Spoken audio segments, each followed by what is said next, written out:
In today's video, I'll talk about how to fix TikTok filter not working problem. So the answer is easy. Just go to the settings and then scroll down to the apps section. And then go to the search and search TikTok.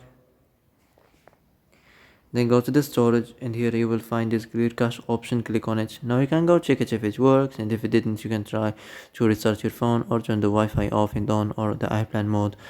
And if it didn't work, you can try to clear data maybe, but be careful. If you clear data, all the TikTok's data will be deleted. This includes all files, the settings, the accounts, the databases, etc.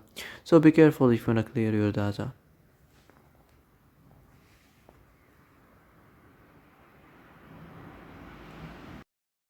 So that's it for today's video. I hope this is the answer you've been looking for.